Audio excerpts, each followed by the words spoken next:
Meus amados, nós vamos dar continuidade à nossa série. Essa semana foi uma semana bem complicada. Pedi muita misericórdia a Deus para que terminasse de preparar essa mensagem. No meio da semana, apareceu uma dor na perna e eu não estava nem andando direito. E aí eu fui no médico e ele suspeitou que podia ser uma trombose na perna. E aí não pôde fazer exame no dia, eu tive que voltar no outro dia. E isso, ele disse, se for trombose, você vai passar de 3 a 4 dias internado aqui. Isso já era na quarta-feira. Eu disse, pronto, não vou pregar domingo. E agora? Ele disse, mas não vou arrumar nenhum pregador não, eu vou crer que vai dar certo. E aí eu preparando a mensagem sem saber se estaria aqui. Mas graças a Deus não era trombose, passou uma medicação só para dor e graças a Deus eu estou quase 100% já. Já dá para ficar em pé aqui durante umas 2 horas. Teve um que disse amém, glória a Deus. A mensagem de hoje eu gastei mais de 30 horas para preparar. Então, eu quero só que você sente aí por 1 hora e pouco para ouvir. Tá certo? Todo o trabalho ficou por minha conta. Eu quero só que você abra o seu coração. Nós vamos continuar a nossa série que tem como título o Evangelho esquecido, o poder de Deus para a salvação do homem, como Paulo diz, para aquele que crê. Domingo passado nós pregamos a mensagem 2 e nós vimos o Evangelho verdadeiro versus o Evangelho da prosperidade. E se você não estava aqui domingo, ou se você não estava domingo ou no primeiro domingo da série, eu quero lembrar você que todas essas mensagens estão disponibilizadas no nosso site, bavim.com.br, está lá em vídeo, e o pessoal aí do computador, o Cláudio e o Giovanni têm feito um trabalho muito bacana, a edição ficou muito legal, e vale a pena você assistir caso você não tenha vindo. E caso você tenha vindo, também vale a pena assistir. Olha, eu preparo a mensagem, eu prego e eu ainda assisto a mensagem todinha de novo. Porque a gente aprende mais assim. Então, às vezes você escuta aqui uma vez coisas tão profundas e você não escuta mais e a sua mente esquece aquilo que você escutou. Então, assiste, compartilha também, indica para outras pessoas, amigos seus que não conhecem a Cristo ou que estão afastados da comunhão para que possam também ser edificados. Então, nós falamos sobre o Evangelho da prosperidade, confrontando ele com o Evangelho verdadeiro. É impossível que a gente não volte a tocar em alguns assuntos do que foi falado domingo passado, já que é um negócio que está tão impregnado e está maculando o Evangelho verdadeiro. Mas hoje nós vamos dar prosseguimento à nossa série. Hoje o tema da mensagem de hoje é o Evangelho verdadeiro, sabedoria de Deus e loucura para o mundo. O Evangelho de Deus, o verdadeiro, ele é loucura para os homens. Nós vamos para o nosso texto inspirativo, que é o texto de Gálatas capítulo 1, versículo 6 ao versículo 9. Diz o seguinte, o apóstolo Paulo diz o seguinte: admiro-me de que vocês estejam abandonando tão rapidamente aquele que os chamou pela graça de Cristo, para seguirem outro evangelho que, na realidade, não é o evangelho. O que ocorre é que algumas pessoas os estão perturbando, querendo perverter o evangelho de Cristo. Mas ainda que nós, ou um anjo do céu, pregue um evangelho diferente daquele que lhes pregamos, que seja amaldiçoado. Como já dissemos, agora repito: se alguém lhes anunciar um evangelho diferente daquele que já receberam, que seja amaldiçoado. Amém? Você pode fechar os seus olhos, vamos orar nesse instante. Ore por você e ore por mim. Ore para que Deus abra sua mente, seu coração, e ore para que Deus tenha misericórdia de mim e me use como instrumento para edificar a sua vida nesta noite. Deus amado, em nome de Jesus, nós queremos te louvar e te agradecer, porque o Senhor, na sua infinita sabedoria e soberania, o Senhor decidiu que hoje teríamos mais um dia neste lugar, reunidos como corpo, como família, para te adorarmos e para ouvirmos a tua palavra. Deus, em nome de Jesus e pela autoridade do nome de Jesus, nós clamamos, Deus, que tu tenha misericórdia de nós, Deus, que tu tenhas misericórdia de mim, e me use como um instrumento, Deus, e apenas um instrumento, um canal para falar aquilo que o Senhor quer falar para cada pessoa que está aqui. E assim como eu fui edificado, Deus, durante toda essa semana, ao preparar essa mensagem, que cada pessoa que está nesse lugar também seja edificado pela Tua palavra. Deus, que cada mente e cada coração esteja completamente focado no Senhor, e tudo que está lá fora, fique lá fora, que a nossa mente se concentre em Ti, e nós consagramos esse momento ao Senhor, e pedimos que o Teu Espírito Santo seja o nosso professor nessa noite. É assim que nós te oramos e te agradecemos, em nome de Jesus. Amém. Então, meus amados, como eu tenho dito aqui todo domingo, não vai ser diferente. Esse texto que nós acabamos de ler, de Gálatas, ele mostra que desde o início da igreja, o evangelho verdadeiro vem sofrendo ataques. Existem pessoas que se levantam dentro da própria igreja para tentar perverter esse evangelho, porque o diabo sabe que na hora que ele perverter o evangelho, na hora que o evangelho verdadeiro deixar de ser pregado, então o poder de Deus para a salvação do homem também deixará de ser alcançado. Porque o que é o poder de Deus para a salvação do homem? É o evangelho verdadeiro. Se o evangelho que está sendo pregado é falso, então ele não tem poder algum, e aí o diabo faz a festa, porque ninguém poderá encontrar o Salvador através da pregação de um evangelho que não é poderoso, porque não é verdadeiro. O evangelho, ele é tão supremo, como Paulo diz, é o poder de Deus para a salvação de todo aquele que crê. O evangelho é tão supremo que Paulo profere uma maldição para todo aquele que tentar distorcê-lo ou pervertê-lo. Ele diz: se alguém pregar um evangelho diferente desse que vocês já receberam, que seja amaldiçoado. Hoje eu quero compartilhar Romanos capítulo 1, versículo 16. Vamos partir daqui para entrarmos no tema de hoje: o evangelho verdadeiro, sabedoria de Deus, loucura para o homem, para o mundo. Romanos 1,16 diz o seguinte, o apóstolo Paulo diz o seguinte: não me envergonho do evangelho, porque é o poder de Deus para a salvação de todo aquele que crê, primeiro do judeu, depois do grego. Se puder me dar um pouquinho de retorno, eu agradeço. Então Paulo está dizendo aqui, está nos alertando de que ele não se envergonha do evangelho. Mas eu fico pensando, mas por que Paulo está dizendo isso? Por que Paulo está falando que não se envergonha? Por que ele estaria dizendo isso? Teria Paulo algum motivo para se envergonhar do evangelho? E ele está dizendo, por isso que ele não se envergonha? A razão pela qual ele não se envergonha, nós já sabemos. Ele disse, ele não se envergonha porque é poder de Deus para a salvação de todo aquele que crê. Mas existiriam razões humanas para que Paulo, ou eu, ou você, ou a igreja daqueles dias e dos nossos dias pudesse se envergonhar do evangelho? Essa é a pergunta que vamos responder hoje. Teria Paulo algum motivo humano para se envergonhar do evangelho? Sabemos que ele tem um motivo todo especial para não se envergonhar, porque é poder de Deus. Mas teria Paulo algum motivo humano para se envergonhar do evangelho?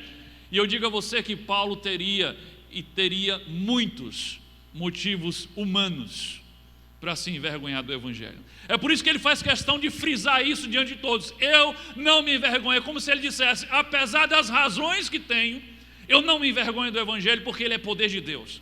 E quais seriam essas razões humanas que Paulo teria para se envergonhar do evangelho? Primeiro, você pode completar aí. São razões que Paulo venceu, eu quero que você entenda isso.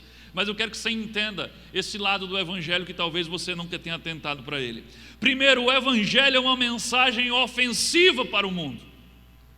Essa era uma razão humana pela qual Paulo poderia se envergonhar, ou qualquer um de nós poderíamos ser tentados a nos envergonhar, porque o evangelho, ele é uma mensagem ofensiva para o mundo. Não somente ofensiva, mas o evangelho é uma mensagem absurda para o mundo. O evangelho é a história de um homem, de um Deus que se encarnou, se fez carne, que o Espírito Santo gerou no ventre de uma mulher. Ele nasceu, ele viveu, ele foi crucificado, ressuscitou ao terceiro dia e se tornou o Salvador da humanidade. Meus amados, se não fosse pelo poder de Deus, essa história não saía de Jerusalém.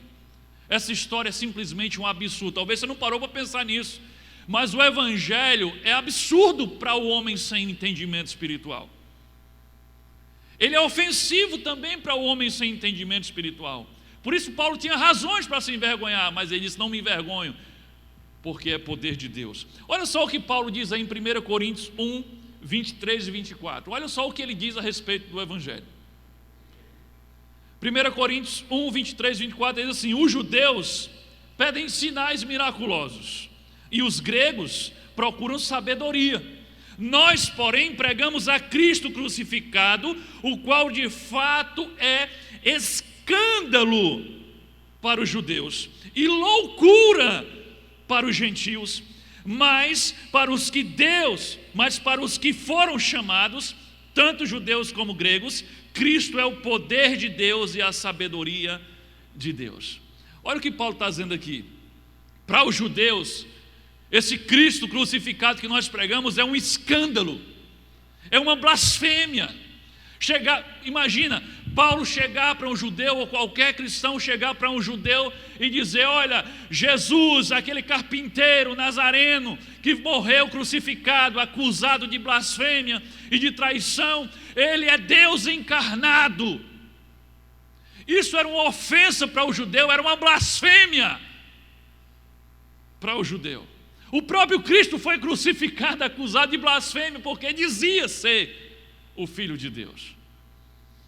E Paulo sabia que cada vez que ele abrisse a sua boca para falar de Cristo como Filho de Deus, como o Verbo encarnado, ele sabia que seria ridicularizado pelos judeus e rejeitado por eles.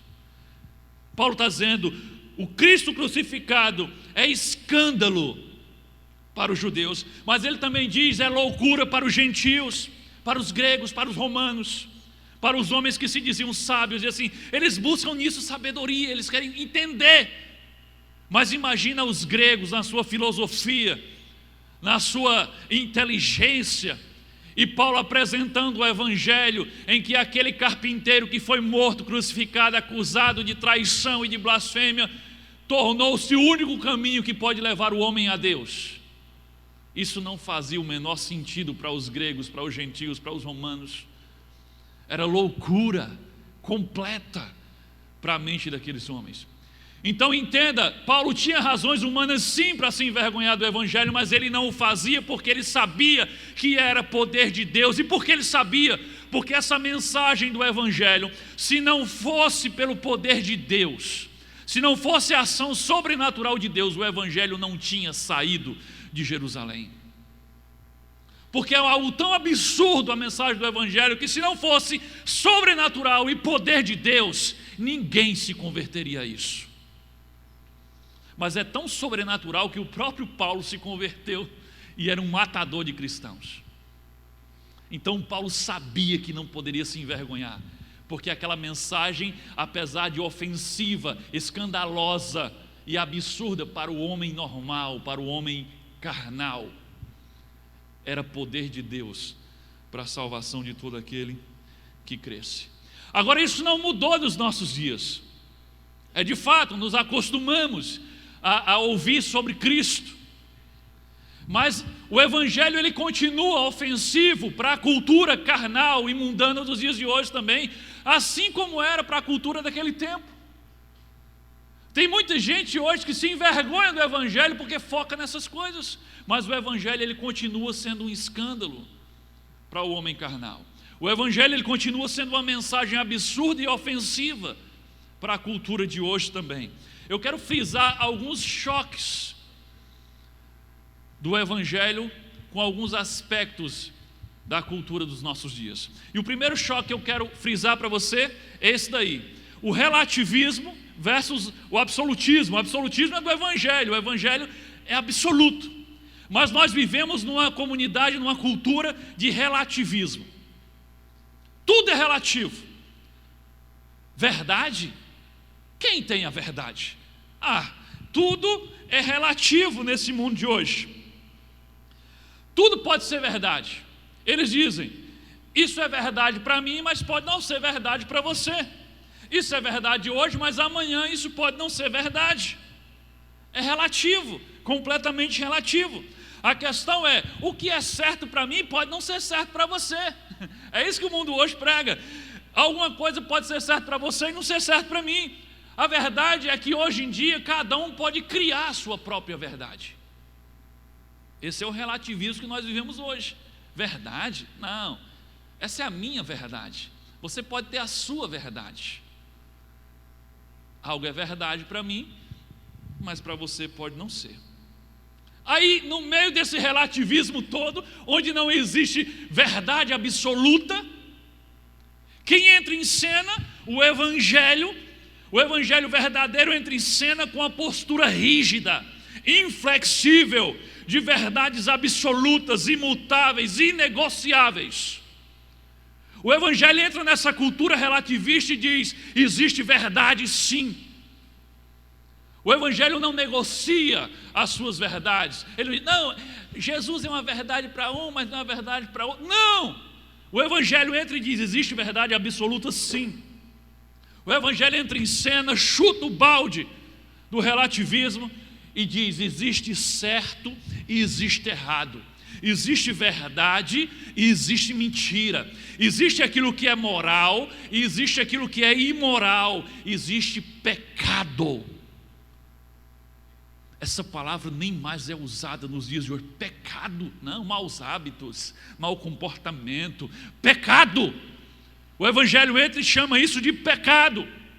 E isso é extremamente ofensivo, inadequado para a cultura que nós vivemos hoje do relativismo. O evangelho é a verdade absoluta de Deus. Não há flexibilidade, não há arranjos e não há concessões. É por isso que as pessoas odeiam essa verdade. Aqueles que não têm discernimento espiritual odeiam essa verdade, pois ela põe o dedo na cara do homem e expõe o pecado dele, o pecado que está na sua mente e no seu coração. Quer ver um outro choque do evangelho com algo que está acontecendo nos nossos dias? Um outro choque é esse daí: ecumenismo versus exclusivismo.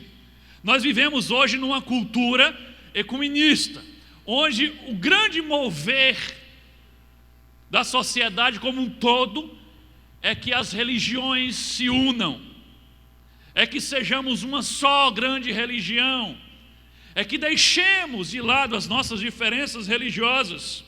O ecumenismo global, uma religião única. E é justamente quem assistiu, quem participou da série da segunda vinda de Cristo, eu falei bem sobre isso, que não há tempo para eu falar muito sobre isso. Mas o cenário que está sendo preparado para a chegada do anticristo exige um ecumenismo global, uma religião única, uma falsa paz promovida por uma junção de todas as religiões. É isso que está acontecendo nos nossos dias. Olha só o que diz Robert Miller. E quem é Robert Miller? Robert Miller é simplesmente a mente pensante por trás da ONU, Organização das Nações Unidas. E se você não sabe, a ONU é o maior instrumento usado pelo diabo para a preparação do ambiente para a chegada do anticristo. Olha o que Robert Miller diz. E isso é o que eles defendem, isso é o que a ONU está trabalhando para implantar no mundo. Ele diz assim: a paz, lembre que a Bíblia diz que o anticristo vai vir e vai trazer um tempo de falsa paz. Olha o que Robert Miller diz: a paz será impossível sem que domemos, controlemos o fundamentalismo, ou seja, a religiosidade fundamentalista.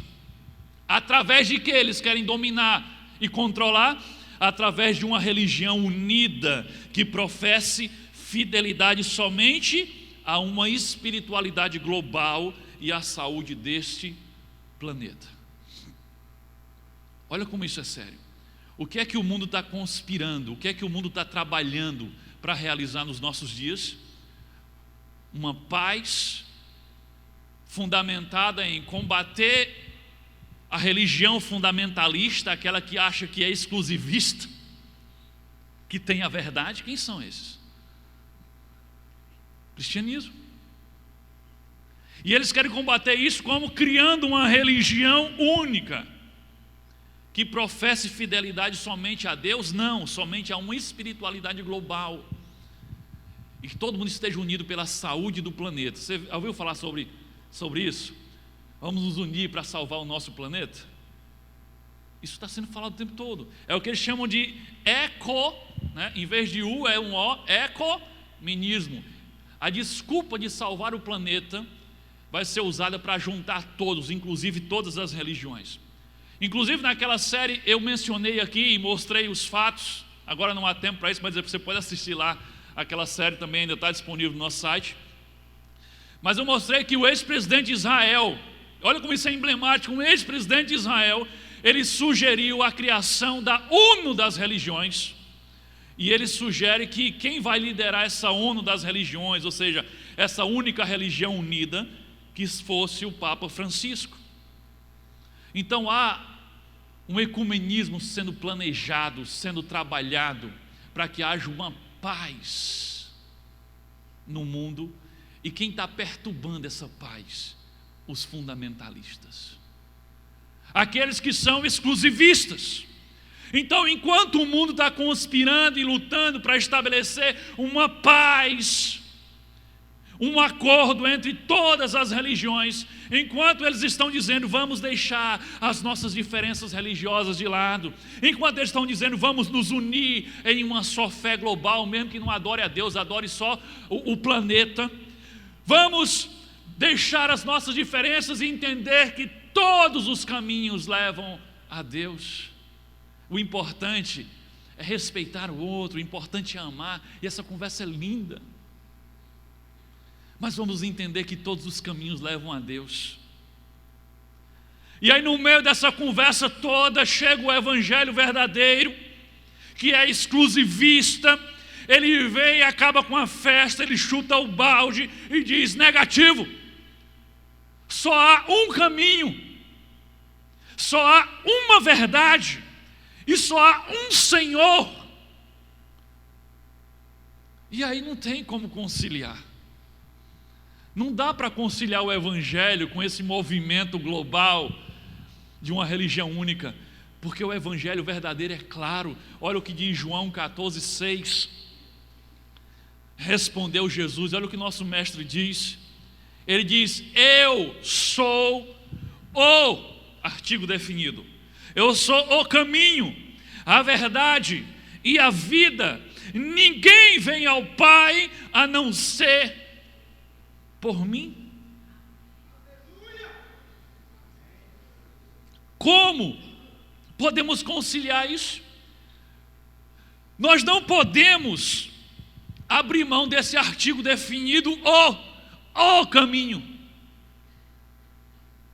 Se nós abríssemos mão desse artigo definido, o caminho, e trocássemos ele por um artigo indefinido, um caminho, então Jesus é um caminho, mas você pode ir por Buda, você pode ir por Maomé, você pode ir por Krishna, você pode ir por qualquer um, como eles estão dizendo.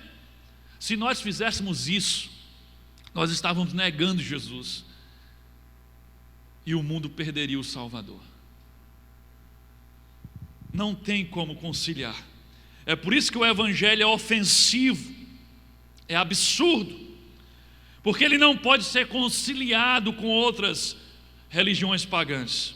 O evangelho afirma categoricamente que Jesus é o único caminho para Deus, e todos os outros caminhos que dizem que levam para Deus, na verdade levam para o inferno. Não é que não leva a lugar nenhum, não, porque na eternidade não existe esse lugar nenhum. Na eternidade só existem dois lugares: ou você vai para o céu, onde Deus está, ou você vai para o inferno, onde Deus não está. E Jesus acabou de dizer que eu sou o único caminho, e ninguém pode ir ao Pai a não ser por Ele.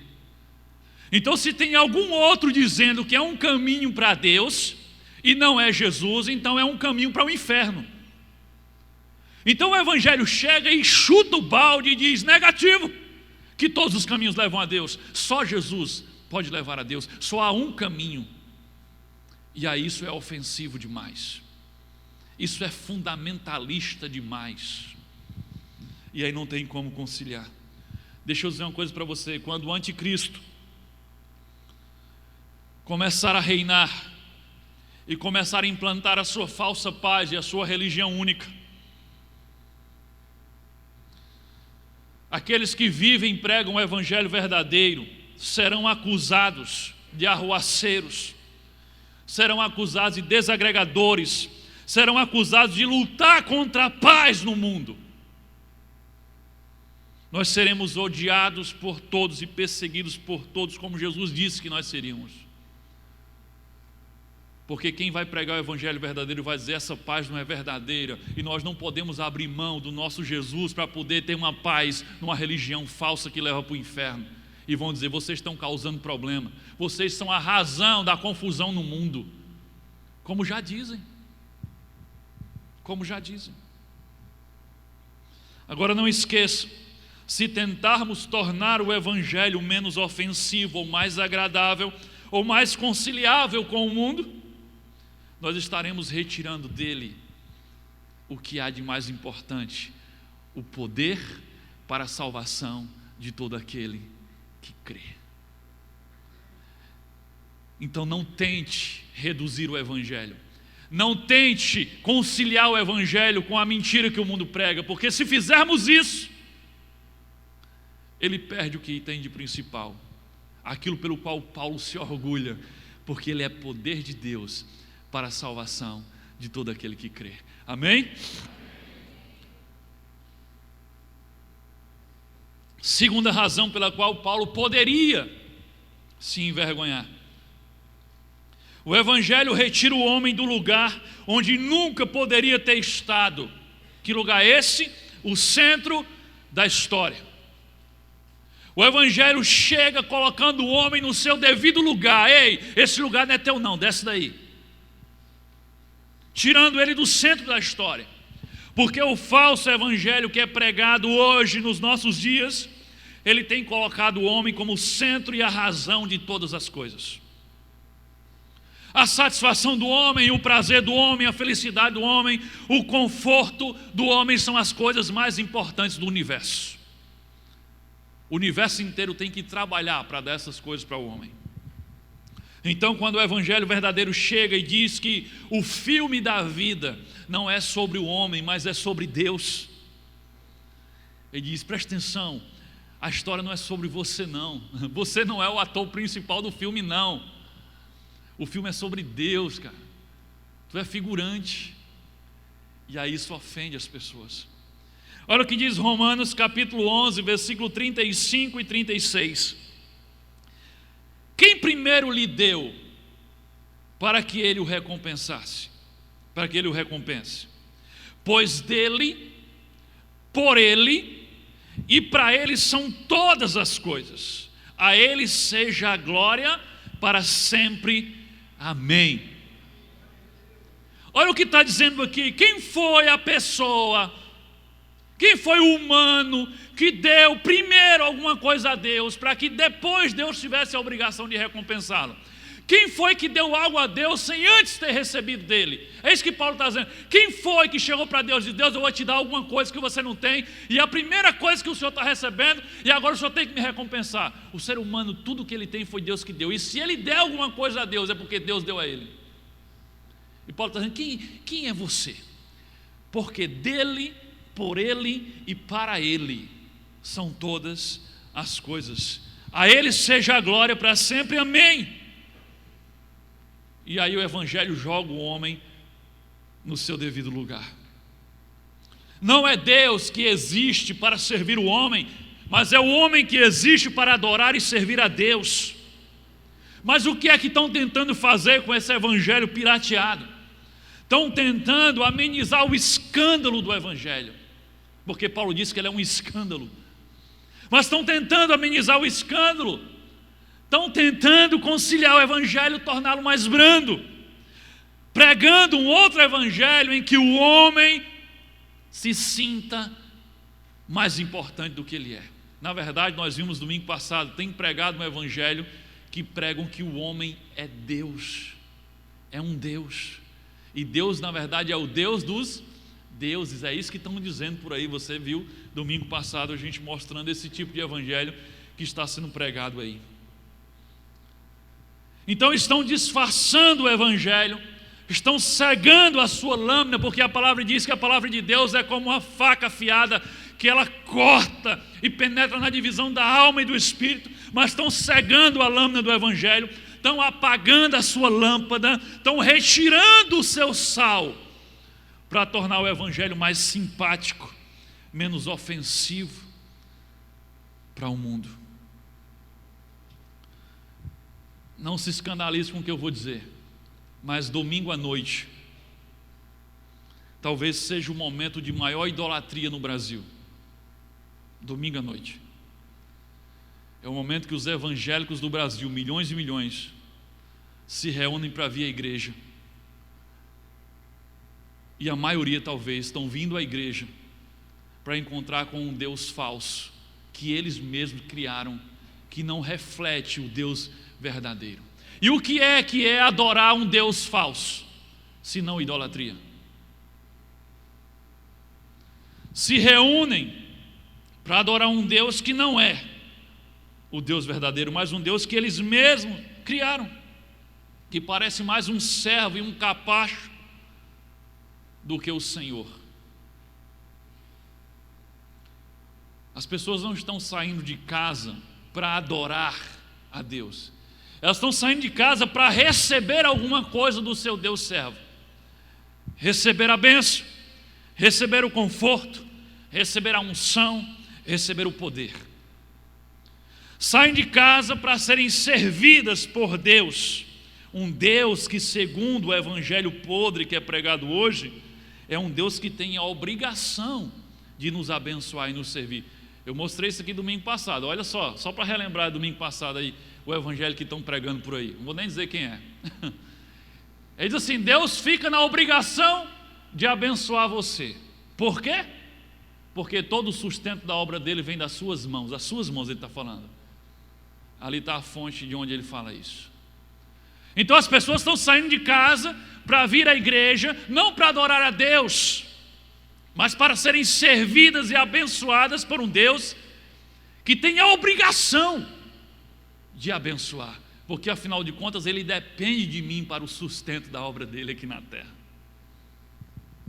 Nós saímos de casa para dar um pouco de atenção a um Deus solitário e carente, como ensina Benny Hinn no seu livro best-seller, Bom Dia Espírito Santo. Lá no livro ele diz que o Espírito Santo diz assim para ele, em um momento lá: Hinn, por favor, mais 5 minutos, apenas mais 5 minutos da sua atenção. O Espírito Santo, o Consolador, a terceira pessoa da Trindade, chega para Benny Hinn e implora: me dê mais 5 minutos da sua atenção. E aí as pessoas estão saindo de casa para encontrar, para dar atenção a um Deus carente que tem sido pregado por aí e solitário. Saímos de casa para dar alguns comandos, alguns decretos para um Deus que é limitado, para um Deus que é submisso ao homem e que, segundo o evangelho podre que está sendo pregado, é um Deus que não pode fazer nada na terra se não tiver a nossa autorização. Quer ver como esse evangelho está sendo pregado? Coloca aí. Esse pastor diz o seguinte: mas o próprio eterno Deus, ele diz o seguinte: mas o próprio eterno Deus, que tem autoridade para tudo, constituiu uma lei que nem ele mesmo a transgride. O próprio Deus, para atuar nessa terra, precisa da autorização dos homens. É o mesmo que semana passada você viu dizendo que nós somos deuses.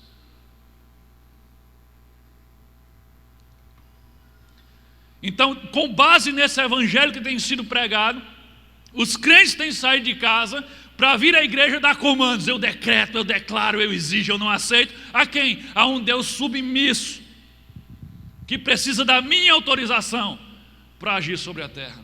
É por isso que eu digo que domingo à noite tem sido talvez um momento de maior idolatria no Brasil, porque as pessoas têm saído de casa para adorar um Deus que elas mesmas fabricaram com a sua mente, um Deus que parece um servo e um capacho, e não o Senhor Criador dos céus e da terra. E se você está adorando um Deus que não é o Deus verdadeiro, isso é idolatria. O que é que nós vemos nos púlpitos? mensagens que exaltam o homem, não mensagens que exaltam a Deus. Apenas digam o quão abençoados podemos ser se recebermos esse Jesus. Digam quão poderosos e quão vitoriosos nós podemos ser aqui nessa terra se recebermos esse Jesus. Diga o quão facilitada a nossa vida será por esse Jesus. Diga o tanto que seremos prósperos se entregarmos nossa vida para esse Jesus. Então tudo é em torno de nós. Nós somos o ator principal do filme. Jesus é o servo. O resultado desse falso ensinamento, desse falso evangelho, é um homem orgulhoso, soberbo, prepotente. Então, o que é que eles dizem? O que é que Deus tem então? Ora, o homem está se achando Deus, literalmente. E aí o que é que ele diz? Ele diz, o que é que Deus então tem a nos oferecer em troca da nossa atenção, em troca dos nossos recursos para a obra dele e em troca da nossa autorização? E aí esse evangelho podre vem com a lista de vantagens que Deus tem para oferecer em troca de tudo isso que Ele precisa de você. Então Ele vai te dar prosperidade, vai te dar saúde, vai te dar oportunidade, vai te dar autoridade, vai te dar poder, vai te dar bênção, proteção, unção das mais diversas. Mas qual é a verdade que não está sendo dita? Sabe qual é a verdade chocante do Evangelho? É que você e eu, sem Deus, não valemos absolutamente nada. Você entende isso? Sem Deus, você não vale nada. Eu não vou nem mandar você dizer para a pessoa que está do seu lado, que pode ser que ela bata em você. Mas eu digo, sem Deus você não vale absolutamente nada. Olha o que diz Apocalipse 3,17. Você diz, estou rico, adquiri riquezas e não preciso de nada. Você é o cara. Aí o texto diz, não reconhece, porém, que é miserável, digno de compaixão, pobre, cego e que está nu. Essa é a condição do homem sem Deus: miserável, digno de compaixão, pobre, cego e nu. Olha o que Deus diz em Isaías capítulo 40, versículo 15 e ao versículo 18, falando sobre toda a nação, as nações como um todo. Diz, na verdade, as nações são como a gota que sobra do balde, sabe? Vai levando um balde com água e derrama uma gota ali, não vale nada. São como a gota que sobra do balde. Para ele, Deus, são como o pó que resta na balança. Sabe, você pesou a farinha de trigo ali na balança e sobrou um pozinho? Você não vai atrás disso.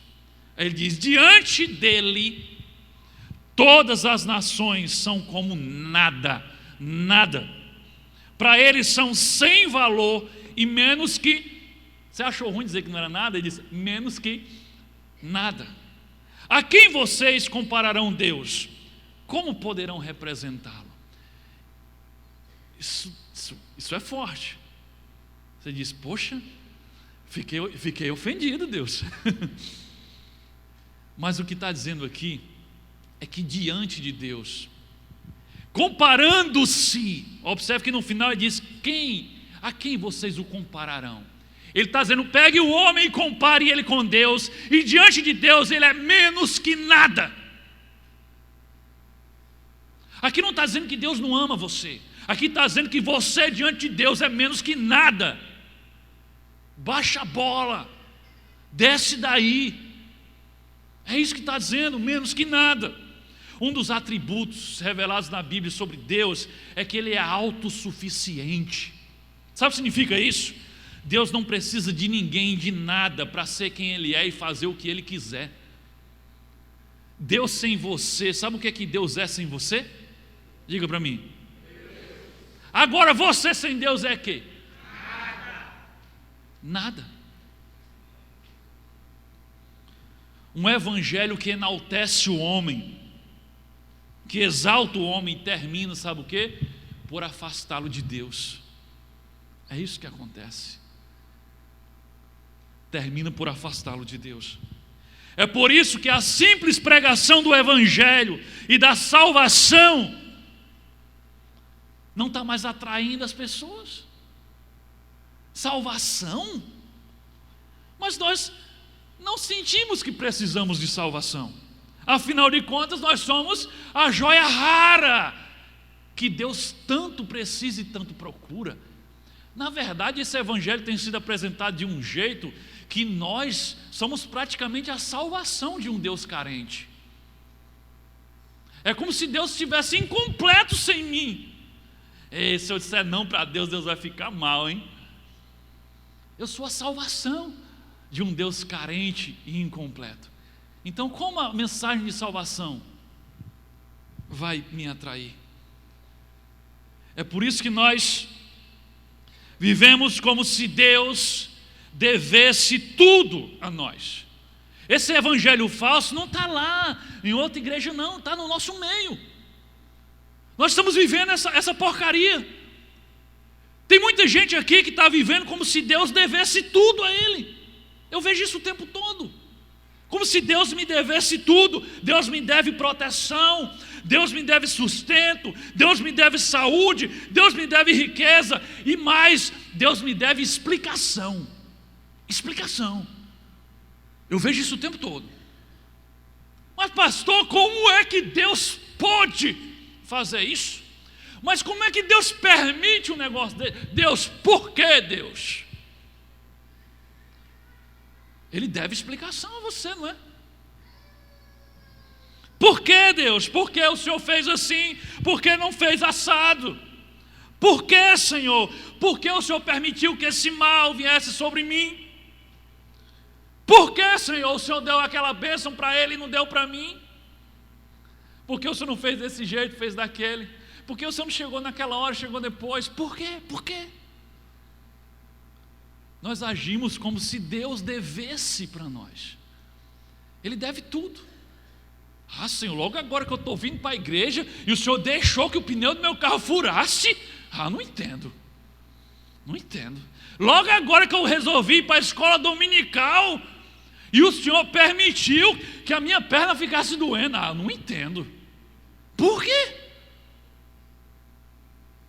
Como é que o Senhor permite agora que eu decidi te servir, o Senhor permitiu que eu ficasse doente? Por quê? E aí nós continuamos cobrando explicação de Deus, porque afinal de contas achamos que Ele deve. E quando Deus falha na nossa cabeça, quando Deus falha em nos dar tudo aquilo que nós achamos que Ele tem a obrigação de nos dar, sabe o que nós fazemos? Nós punimos Deus. Punimos Deus. Como? Me afastando dele, claro, deixando de orar, deixando de ler a Bíblia, também não leio mais a Bíblia, também não vou para a igreja, nem para o pequeno grupo, não vou. Não, você encontra, eu estou afastado da igreja, por quê? Aí o cara começa a contar, foi porque Deus errou com ele, porque Deus decepcionou ele, porque Deus não deu uma coisa que ele queria. Aí ele vai punir Deus, se afastando de Deus. Percebe como essa podridão desse evangelho pervertido está levando as pessoas para longe de Deus? O cara está enfiando uma faca no peito dizendo, eu vou matar Deus. Ele está se afastando de Deus para punir Deus. Ele não entendeu nada, porque também não está sendo ensinado a ele. Mas o evangelho verdadeiro vem colocar as coisas no seu devido lugar. A verdade é bem diferente dessa. A verdade é que Deus é Deus e Ele não deve nada a ninguém. Tudo que existe é obra de suas mãos e Ele tem todo o direito de fazer o que quiser, quando quiser, do jeito que quiser. Olha o que diz Salmo 135, versículo 6. O Senhor faz tudo o que lhe agrada. Nos céus, Marco Feliciano, escuta essa daí. E aonde? Ele não tem que pedir autorização. Nos céus e na terra, nos mares e em todas as suas profundidades e profundezas. Ele faz o que lhe agrada no céu, na terra, no mar, lá nas profundezas do mar. Tudo que lhe agrada. Não tem que pedir autorização a ninguém. Que conversa fiada é essa? 1 Samuel 2, versículos 6 e 7. O Senhor mata e preserva a vida. Se segura aí na cadeira. Ele faz descer a sepultura e dela resgata. O Senhor é quem dá pobreza e riqueza. Ele humilha e exalta. Ele pode tudo. Ele tem o direito de dar a vida e de tirar a vida e de permitir que tirem a vida. Ele tem o direito de prover e não prover quando não quer. Ele tem o direito de curar e não curar quando não quer. Olha a compreensão do apóstolo Paulo a respeito de quem Deus é e a respeito de quem nós somos. Olha Paulo, Romanos capítulo 9, versículo 20 e 21. Olha a compreensão que nós deveríamos ter. Olha a maturidade de Paulo. Ele olha para Deus e diz assim, olha, mas quem é você? Está dizendo para o homem, mas quem é você, ó homem, para questionar a Deus? Acaso aquilo que é formado pode dizer ao que o formou, por que me fizeste assim? O oleiro não tem o direito de fazer o mesmo, do mesmo barro, um vaso para fins nobres e outro para uso desonroso? O que Paulo está dizendo? Quem és tu, homem, para questionar a Deus? Ele é o oleiro, nós somos o quê? O barro. Ele diz, pode por acaso o barro, o vaso dizer, ô oleiro, por que o senhor me fez assim? Ele diz, o oleiro não tem o direito de pegar o barro e fazer um vaso para botar no lugar honroso da casa e fazer um vaso para colocar no lugar menos privilegiado. Ele não pode fazer um vaso para colocar sobre a mesa com plantas, mas também não pode, do mesmo barro, fazer um vaso para passar o pano na casa. Ele não é o dono do barro, não é ele que faz o vaso. Paulo está dizendo, ele pode tudo o que quiser. Quem és tu para questionar? Essa é a compreensão que Paulo tem a respeito de Deus. Deus é Deus. Amados, é só isso. Deus é Deus. Será que entende isso? Deus é Deus. Olha só, Jó 1, 21 e 22. Aqui mostra o que acontece quando alguém compreende quem Deus é e compreende quem Ele é como humano. Sabe o que é que ele faz? Ele se prostra, ele se rende diante de Deus e o louva. Olha o que Jó faz. E disse, saí nu do ventre da minha mãe e nu partirei. O Senhor o deu, o Senhor o levou, louvado seja o nome do Senhor. Em tudo isso Jó não pecou, nem de nada culpou a Deus. Você sabe o que estava acontecendo aqui, sabe? Jó tinha perdido tudo. Ele era um homem extremamente rico e tinha perdido tudo da noite para o dia. Os seus 10 filhos tinham morrido num único acidente. Ele estava doente, leproso, à beira da morte. E aí ele se prostra diante de Deus e diz, eu vim nu, cheguei sem nada nesse mundo e vou partir daqui sem nada também. Tudo que eu tinha foi Deus que deu e também foi Ele que tirou. Ele não ficou nem culpando o diabo. Ah, foi o diabo que matou os meus filhos, foi o diabo que roubou o que eu tinha. Não, ele sabe que se Deus não tivesse autorizado, nada tinha acontecido. Ele sabe que Deus é Deus. Ele disse, Deus deu e Deus tirou. E aí o que é que ele faz? Louvado seja o nome do Senhor. Essa é a postura de vaso, de barro, diante do oleiro. Ele sabe que não tem condições de questionar aquele que o fez. Lutar contra Deus só vai fazer você se machucar. Você não pode movê-lo nem 1 centímetro. Deus é Deus, Ele é soberano. Nós somos criação dEle, devemos servi-lo e adorá-lo. Renda-se completamente diante de Deus, assim como Paulo, assim como Jó, e com certeza você irá conhecê-lo de verdade. Terceira razão que Paulo poderia ter para se envergonhar do Evangelho.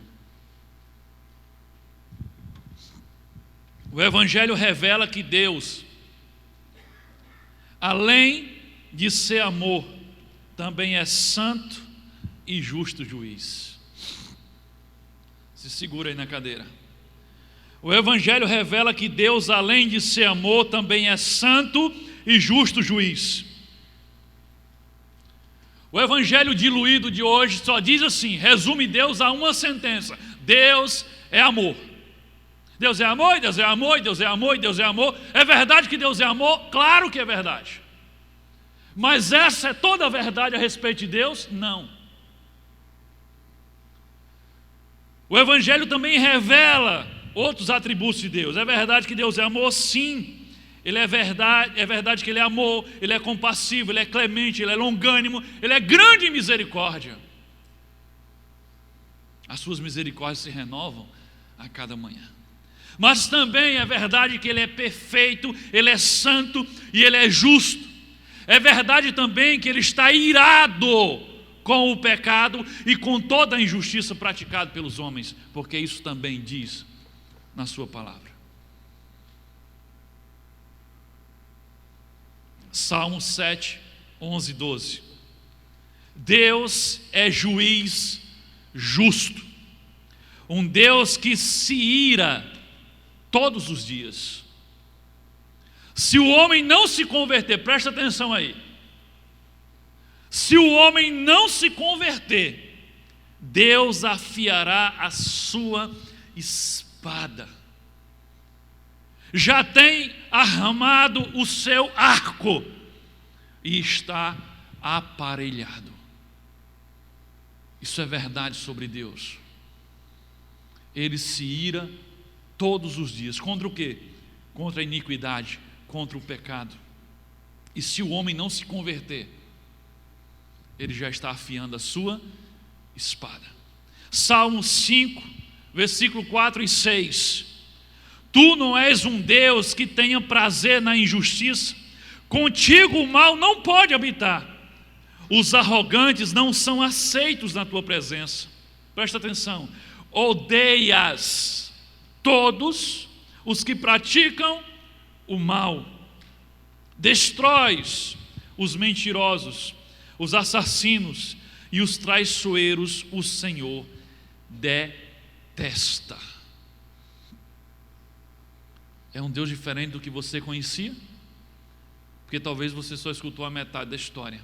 É amor, é amor, é amor, é amor, é amor. Ele é amor, mas Ele é justo, perfeito e juiz. Aí se levantam e dizem: mas um Deus de amor, Ele pode se irar? Um Deus de amor, Ele pode odiar? Um Deus de amor, Ele pode detestar? Porque foram essas expressões que acabamos de ler no livro de Salmos. E eu digo, claro que sim. Primeiro, porque está dizendo que Ele faz isso. Segundo, eu acredito até que um Deus de amor, Ele deve se irar, deve odiar e deve detestar. Como assim, pastor? Deve odiar, se irar e detestar tudo que é injusto, tudo que é perverso, tudo que é mal. Vamos supor que você ama crianças. Quem ama crianças aqui? Levanta a mão. E vocês que amam crianças, quantos de vocês amam a pedofilia? Ninguém? Se você ama crianças, o normal é que você odeie a pedofilia, porque você ama crianças. Se você ama o matrimônio, se você ama a família, se você ama o casamento, você deve odiar a prostituição, você deve odiar o adultério, e assim como Deus diz em Malaquias, Ele odeia o divórcio. Por quê? Porque Ele ama o casamento, Ele ama a família, por isso Ele odeia o divórcio. Então entende, o ódio de Deus e a ira de Deus não é como a nossa. É uma ira santa, é um ódio justo contra o quê? Contra a iniquidade, contra o pecado, contra tudo aquilo que se opõe ao que é verdadeiro e justo. É por isso que a Bíblia diz que Ele é juiz justo, Ele odeia. E Ele também se ira contra toda a injustiça e contra o pecado. Mas aí se levantam os defensores do evangelho pirateado e dizem: não, esse Deus que se ira, esse Deus que fica irado e odeia, é o Deus do Antigo Testamento, do tempo da lei.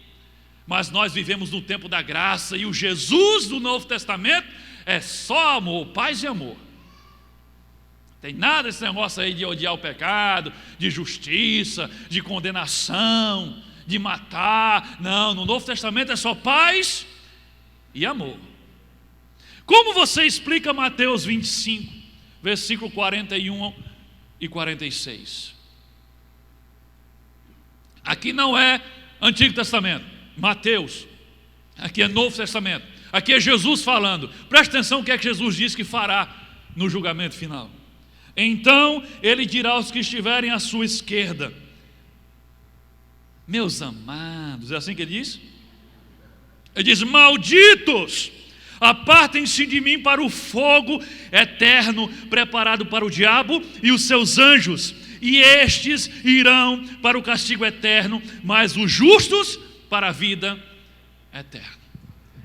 Isso é Novo Testamento, isso é Jesus falando. É o mesmo Deus, não existe um Deus no Antigo Testamento e um Deus no Novo Testamento. Não existe um Deus na lei e um Deus na graça, é o mesmo Deus. Ele é amor também no Antigo Testamento, ele também é justiça no Novo Testamento. Deus é amor, Deus é misericórdia, mas Deus é justiça, porque ele é santo e ele não pode conviver com o pecado. Paulo afirma que o evangelho não é só a revelação do amor, mas também a revelação da justiça e da ira. Romanos 1, 17 e 18.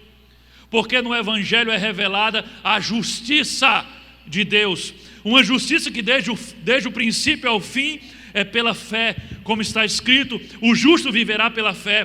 Portanto, a ira de Deus é revelada do céu contra toda a impiedade e injustiça dos homens que suprimem a verdade pela injustiça. Olha o que Paulo está dizendo.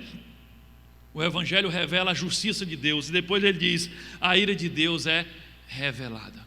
O evangelho revela também a justiça e revela a ira de Deus. Entenda uma coisa, preste atenção: a única razão pela qual foi necessário que Jesus morresse como sacrifício para que fôssemos perdoados é porque Deus é justo juiz. Você entendeu o que eu estou falando? A única razão pela qual foi necessário que Jesus morresse como sacrifício para que eu fosse perdoado é porque Deus é justo juiz. Porque se Deus fosse só amor e misericórdia, ele poderia simplesmente ter chegado e ter dito assim: vamos acabar com esse negócio de pecado, está todo mundo perdoado, vamos fingir que ninguém fez nada e acabou a conversa, vamos todo mundo para o céu. Mas ele não é só amor e misericórdia. Deus é justo, Deus é santo, e ele não pode conviver com o pecado. Isso seria uma tremenda injustiça, porque o pecado merece morte, o pecado merece ser punido, e Deus é justo. É por isso que, para haver perdão, antes teve que haver uma justa punição do pecado. E aí Jesus se coloca entre o homem e Deus e recebe sobre ele o quê? A ira de Deus, o castigo de Deus sobre o pecado do homem, que agora recai sobre quem? Sobre Cristo. Então, em Jesus, olha a profundidade do evangelho, em Jesus Cristo, a misericórdia, o amor e a graça de Deus são satisfeitas. Por quê?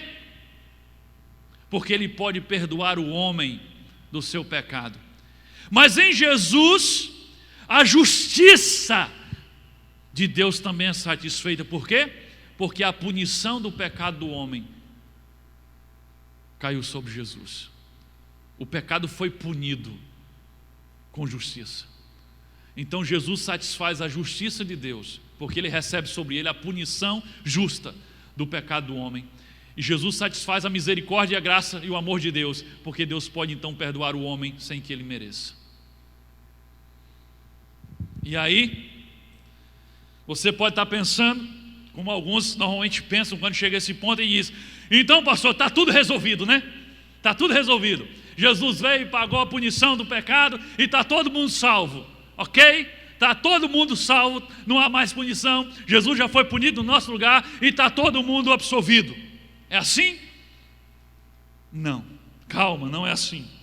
Não é assim. O que eu sempre digo aqui é: o sacrifício de Jesus, ele é suficiente para salvar toda a humanidade. Mas ele só funciona, ele só é eficiente, ele só vale para quem o recebe como Senhor de sua vida e crê no seu nome. João 1, 12 e 13.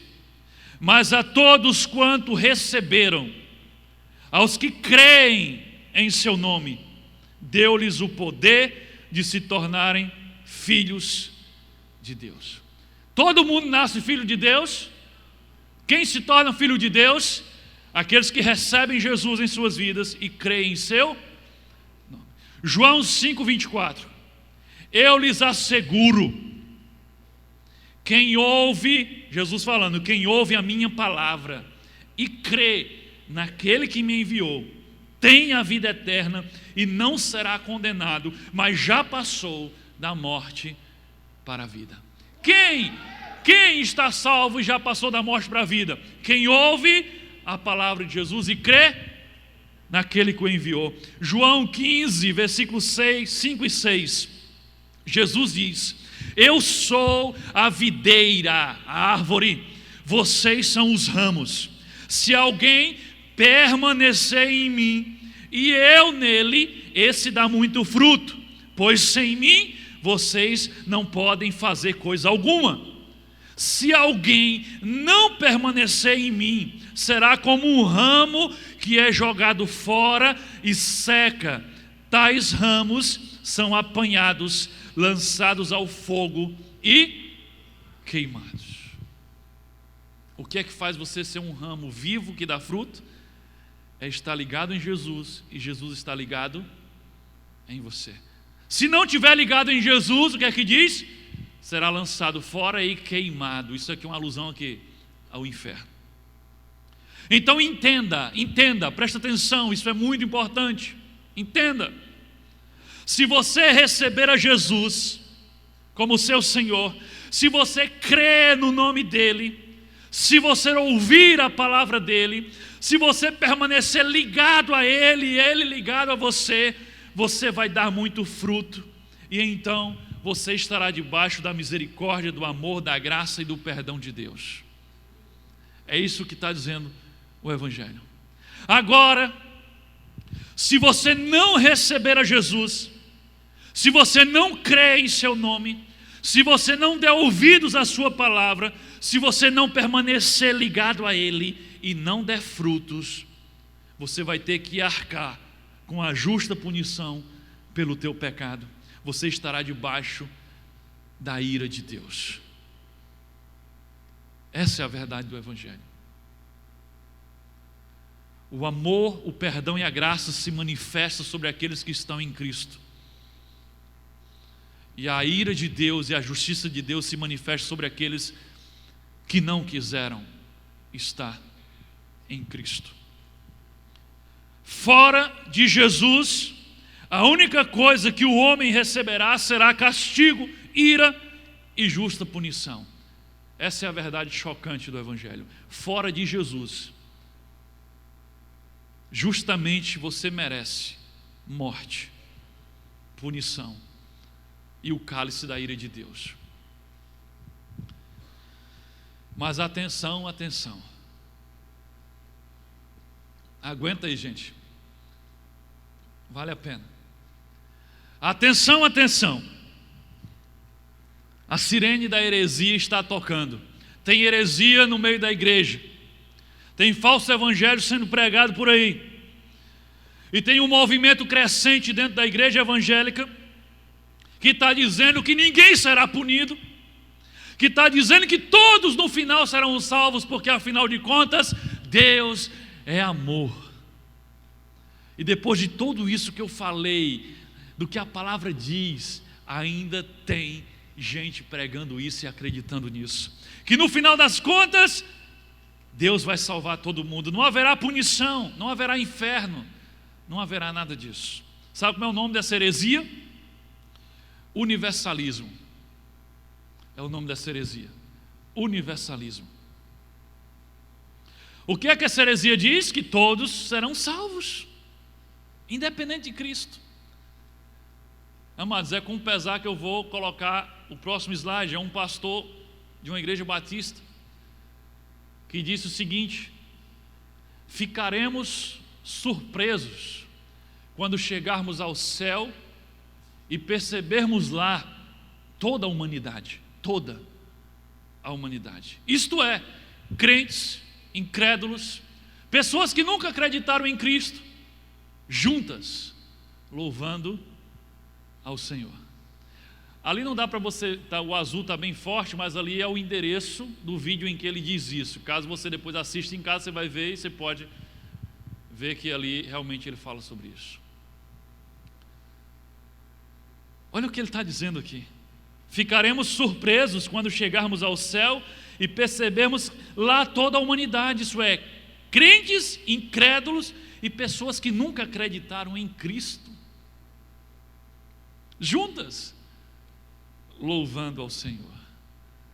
Amados, isso é blasfêmia, isso é mentira, isso é heresia, isso é diabólico. O que é que a gente acabou de ler agorinha? Jesus disse o quê? Ninguém pode ir ao Pai a não ser por Ele. Só é filho de Deus quem recebe Jesus e crê no seu nome. Quem não estiver ligado na videira que é Jesus, vai ser cortado e jogado fora. Como é que toda a humanidade vai estar lá mesmo, aqueles que não acreditam em Jesus? Agora preste atenção, tem um livro aí que fez um sucesso no meio dos crentes. O que teve de crente lendo, recomendando e falando com euforia, mas era um livro repleto de universalismo. Sabe como é o nome do livro? Coloca aí.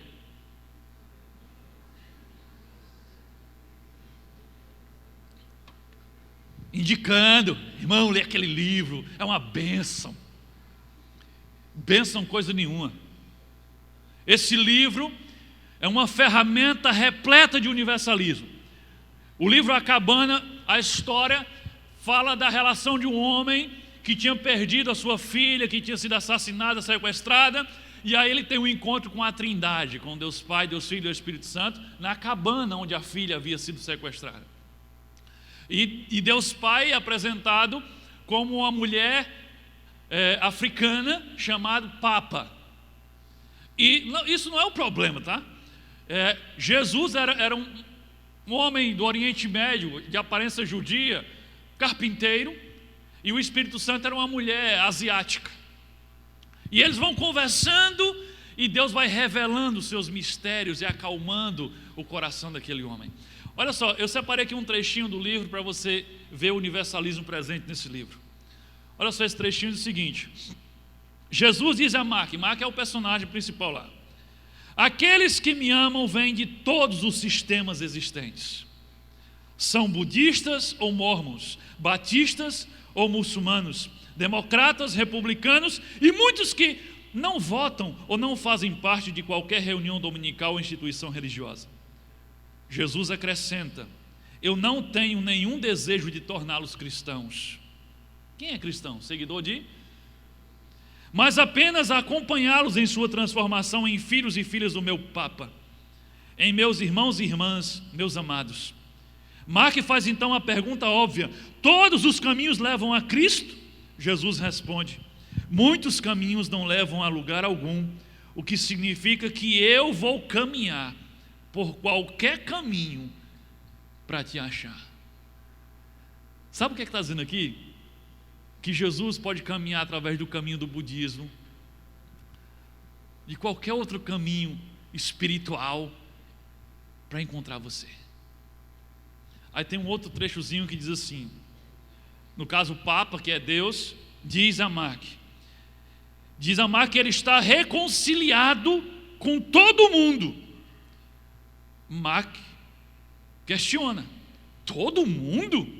Você quer dizer aqueles que acreditam em você, certo? Papa responde: o mundo inteiro, Mark. O mundo inteiro. Deus está dizendo: eu estou reconciliado com o mundo inteiro, não só naqueles que acreditam em mim, com o mundo inteiro. O universalismo puro, Todos serão salvos no final, independente de crer em Cristo, de conhecer a Cristo, de acreditar em Cristo ou não, todos serão salvos no final. É isso que diz essa doutrina. Não haverá julgamento, muito menos condenação. Todos, Mark, todos estão reconciliados comigo. Essa heresia, ela faz com que o inferno desapareça sem deixar vestígio. O inferno simplesmente some. Ninguém mais vai para lá, está deserto. Na verdade, se o universalismo for verdadeiro, não haveria sentido nenhum no sacrifício de Cristo. Por que Cristo haveria de ter vindo sacrificar-se se não é necessário? Se no final todos serão salvos de qualquer jeito? Outra coisa, por que Jesus mandaria que todos os seus discípulos fossem e pregassem o evangelho no mundo inteiro, que dessem a vida por isso, para levar essa mensagem de Jesus? Se tanto faz como tanto fez ouvir sobre Jesus, crer em Jesus ou não crer em Jesus, não faz sentido. Na verdade, se todos serão salvos no final, Jesus não passa de um grande mentiroso. Se o universalismo for verdade, Jesus é um mentiroso. Porque Jesus disse que no final a maioria seria condenada. Mateus capítulo 7, versículo 13 e 14. Entrai pela porta estreita, porque larga é a porta e espaçoso o caminho que conduz à perdição, e muitos são os que entram por ela. E porque é estreita a porta e apertado o caminho que leva à vida, poucos há que a encontrem. Então ele bota: muitos passarão pela porta larga e o caminho largo da perdição, e poucos pela porta estreita e o caminho estreito que leva à vida. A maioria está onde? Na perdição. Então, se o universalismo for verdade, e se no final todos serão salvos, Jesus é um mentiroso. Eu também gostaria que no final todos fossem salvos. Inclusive Deus diz que gostaria, né? Deus deseja que todos sejam salvos, mas Ele não disse que todos serão salvos, pelo contrário. Eu queria que no final tudo acabasse bom para todos, mas a verdade não é essa. A verdade é que vai acabar mal para a maioria. Uma verdade sobre condenação e sobre o inferno que você precisa saber: você não precisa crer que o inferno existe para você ir parar lá depois que você morrer. Você entende isso? O inferno existe independente de você acreditar que ele existe ou não. Jesus falou inúmeras vezes sobre ele. Você não precisa acreditar que o inferno existe para você ir parar lá. Eu não vou para o inferno porque eu não acreditava que o inferno existisse. Conversa, você vai terminar acreditando que chega lá. Então você não precisa crer no inferno para ir parar no inferno. A única coisa que você precisa é não acreditar em Jesus. Se você não acreditar em Jesus, se você não receber como o Senhor da sua vida, você vai parar no inferno, mesmo que você não acredite que o inferno exista. Essa é a verdade que choca, que é escândalo, que Paulo se referia. O Evangelho é a revelação do amor e da misericórdia de Deus, mas também a revelação da ira e da justiça de Deus. Um dia todos nós estaremos diante do justo juiz, e aquele dia não haverá misericórdia para quem não estiver em Cristo Jesus. Para esses haverá apenas ira e justiça. Como Jesus disse: apartai-vos de mim, malditos, para o fogo eterno preparado para o diabo e os seus anjos. Você aguenta mais um ponto? Quem aguenta, diga amém. Então eu criei coragem aí em frente. Quarto, o Evangelho denuncia o estado de depravação do homem e revela sua verdadeira situação espiritual. O Evangelho denuncia o estado de depravação do homem e revela sua verdadeira situação espiritual. Qual é o maior problema do ser humano? É a fome? Não. É a doença? Não. É a violência? Não. São as guerras? Não. O maior problema que a Bíblia diz que o homem tem é o pecado. E qual é o resultado final do pecado? Inferno, morte eterna. É por isso que Jesus diz: não temam aqueles que só podem matar o corpo, temam aquele que pode matar a sua alma no inferno. O seu maior problema não é a doença no seu corpo, mas é a doença na sua alma. A doença no seu corpo pode matar o seu corpo, mas não pode matar a sua alma. O pecado é o maior problema que o ser humano tem. O evangelho é escandaloso, é ofensivo, porque ele se recusa a deixar o homem anestesiado com essa mentira de que ele é bom e de que ele merece o céu. A verdade, ela liberta, sim. A verdade salva, sim. Mas antes de libertar e antes de salvar, ela choca, ela machuca, ela fere. É por isso que o evangelho é um escândalo, que Paulo diz. Porque ele confronta o homem com a sua verdadeira situação espiritual. A verdade é que o homem, segundo a Bíblia, está completamente depravado e mergulhado no pecado. A Bíblia diz que até os seus melhores atos de justiça são como um trapo imundo diante de Deus. Isaías 64, 5, 6. Mas, prosseguindo nós em nossos pecados, tu tirastes. Como então seremos salvos? Somos como o impuro, todos nós. Todos os nossos atos de justiça são como um trapo, um pano imundo. Sabe as coisas boas que você faz e que você acha que serão argumentos diante de Deus? Mas Deus, eu sou uma pessoa boa. Aqui está dizendo, as suas obras de justiça são como um trapo imundo diante de Deus. Romanos 3,23 diz: todos pecaram e estão destituídos, separados da glória de Deus. Romanos 6,23 diz: pois o salário do pecado é a morte, mas o dom gratuito de Deus é vida eterna em Cristo Jesus nosso Senhor. O salário do pecado, morte. É por isso que a salvação é o grande benefício do evangelho. A salvação não é apenas mais um produto na prateleira do evangelho, como estão dizendo por aí. A salvação é o grande benefício do evangelho. Salvar a sua alma é a coisa mais importante. Mas a igreja, o que ela tem feito? A igreja tem feito como os profetas do tempo de Jeremias. Olha a denúncia que Jeremias faz aos profetas da sua época. Jeremias 6, versículo 13 e 14. Desde o menor até o maior, todos são gananciosos. Profetas e sacerdotes igualmente, todos praticam engano. Olha o que eles estavam fazendo. Eles tratam a ferida do meu povo como se não fosse grave. Paz, dizem, quando não há paz alguma. Olha a denúncia que o profeta Jeremias está fazendo. Qual era o pecado dos sacerdotes? Eles estavam tratando a ferida do povo como se não fosse grave, era o pecado. E eles estavam dizendo para o povo: está tudo bem, em paz, Deus é amor, aleluia. E Deus está dizendo, estão dizendo paz enquanto não há paz alguma. O homem não está em paz com Deus por causa do pecado. É o que o universalismo está dizendo: paz, no final todo mundo salvo, não há condenação. E Deus está dizendo, estão dizendo que tem paz quando na verdade não há paz. Não estão falando a verdade para o meu povo sobre a ferida que ele tem, que é grave. Os falsos profetas de hoje estão agindo como um médico irresponsável que tem um diagnóstico de câncer diante dele e ele diz: eu não vou dizer não, que é para o meu paciente não ficar triste e eu não perder o cliente. Eu vou passar aqui um Dorflex para ele, um dipirona, para deixá-lo contente. Um evangelho que não trata o câncer da alma do homem, que não fala de arrependimento, que não fala de confissão de pecados, que não fala de santificação, que não fala de regeneração, mas que receita apenas soluções para os problemas desta vida, é um evangelho mentiroso, barato e falsificado.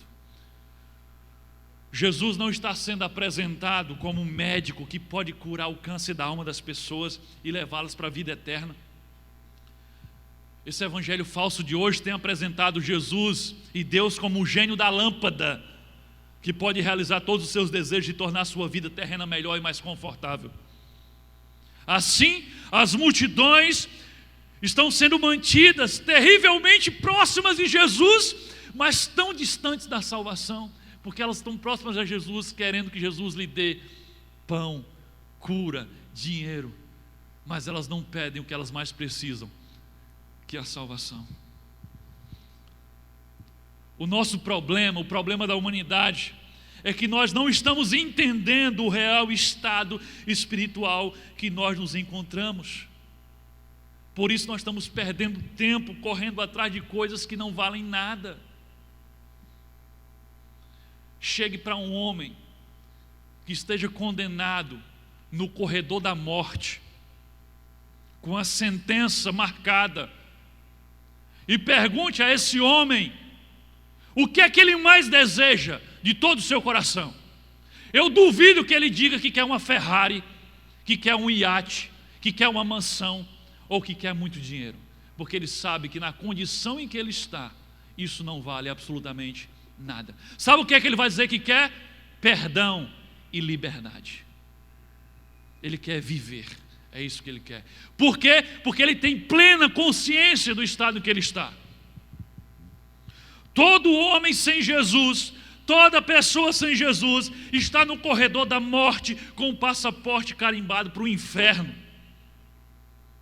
E se não tiver consciência disso, se o evangelho verdadeiro não for pregado para alertá-lo sobre isso, ele vai continuar buscando carro, bens, prosperidade, cura física, e não vai procurar aquilo que ele mais precisa, que é salvação. Agora, se ele tiver consciência que está no corredor da morte, com um passaporte carimbado para o inferno, ele vai buscar desesperadamente pelo Salvador. É por isso que é nossa missão falar toda a verdade. Deus é amor, Deus é graça e Deus é misericórdia. É por isso que Ele enviou Jesus para pagar a dívida do teu pecado. Mas você sem Jesus, você não pode ser salvo. Sem Jesus você tem que arcar com a punição do teu pecado. Para terminar, a parábola do tesouro escondido. É exatamente assim quando alguém descobre o valor da salvação. Mateus 13:44. O reino dos céus é como um tesouro escondido num campo. Certo homem, tendo encontrado, escondeu de novo, e então, cheio de alegria, foi, vendeu tudo o que tinha e comprou aquele campo. Você entendeu a história? O homem estava passando por um campo que não era dele, e ele encontrou uma pedra muito preciosa, um tesouro escondido. Mas ele também era honesto. Ele sabia que não podia levar para ele, porque aquela terra não pertencia a ele, não, o que tinha ali não podia ser dele. O que é que ele fez? Ele escondeu novamente onde estava, com alegria correu, vendeu tudo o que tinha, foi lá e comprou aquele campo. Por quê? Porque ele queria aquele tesouro que estava escondido ali. Quando ele descobriu aquele tesouro, ele viu que valia mais do que tudo que ele tinha. Ele vendeu tudo que tinha, porque aquilo era o mais importante. E aqui Jesus está falando do reino dos céus, da salvação. Quando você contempla o quão preciosa é a salvação e o quão desesperado você precisa dela, tudo mais perde o valor. A salvação se torna a coisa mais importante da sua vida. Amém? Que Deus nos abençoe. Fique em oração.